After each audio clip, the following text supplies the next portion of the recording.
Hi అండి, అందరికీ నమస్కారం. Welcome to my channel.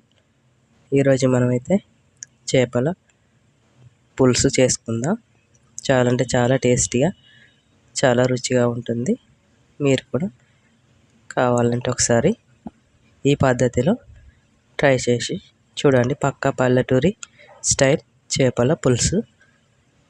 ముందుగా అయితే మనం ఇలా ఫిష్ని నీట్గా వాష్ చేసుకొని రెడీగా పెట్టుకుందామండి. ఒక 2 kg దాకా ఉంటుంది. ఇప్పుడైతే ఉప్పు వేసుకుందాం, పసుపు, అల్లం వెల్లుల్లి పేస్ట్,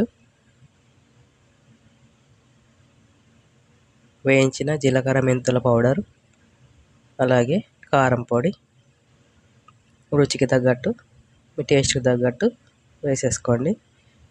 అలాగే మసాలా పౌడర్. ఇప్పుడు వీటన్నిటిని ముక్కలకు మంచిగా పట్టేలా కలుపుకుందాం.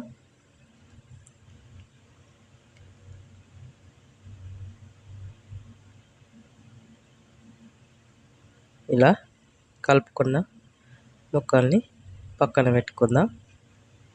ఇప్పుడు స్టవ్ వెలిగించుకొని ఒక బాండి పెట్టుకొని కూరకు సరిపడా నూనెను పోసుకొని నూనె వేడెక్కిన తర్వాత పోపు దినుసులు, అలాగే ఒక ఎండుమిర్చి కాల్చి నూరుకొని పెట్టుకున్న ఉల్లిపాయ పేస్ట్ వేసుకుందాం.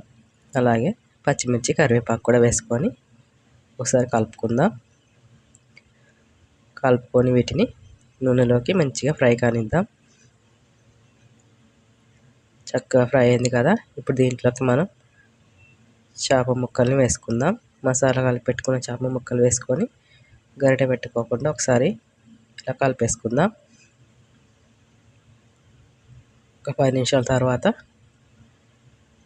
దీంట్లోకి మనం సరిపడా చింతపండు రసాన్ని వేసుకొని మరొకసారి కొద్దిగా వాటర్ కూడా పోసుకున్న తర్వాత ఒకసారి కలిపేసుకుందాం. మీకు ఎంత అయితే సూప్ కావాలో అంత వాటర్ని చూసి పోసుకొని మూత పెట్టి ఉడికించుకుందాం.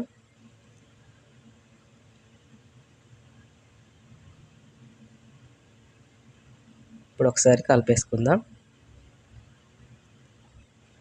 సూపు చూసుకోండి, మీకు చిక్కదనం చూసుకొని ఉడికించుకోండి. చూడండి, ఆయిల్ అంతా పైకి తేలి మనకు సూపు చిక్కగా అయిపోయింది. ఇప్పుడు మనం లాస్ట్లో కొత్తిమీర వేసుకొని దింపేసుకుందామండి. చాలా అంటే చాలా టేస్టీ చేపల పులుసు రెడీ. తప్పకుండా ఒకసారి ట్రై చేసి చూడండి. అలాగే మన ఛానల్ని సబ్స్క్రైబ్ చేసుకోండి, లైక్ చేయండి, ప్లీజ్ సపోర్ట్ చేయండి ఫ్రెండ్స్. చాలా అంటే చాలా టేస్టీగా ఉంటుంది. తప్పకుండా ఒకసారి ట్రై చేసి చూడండి. థ్యాంక్ యూ ఫర్ వాచింగ్ అండి.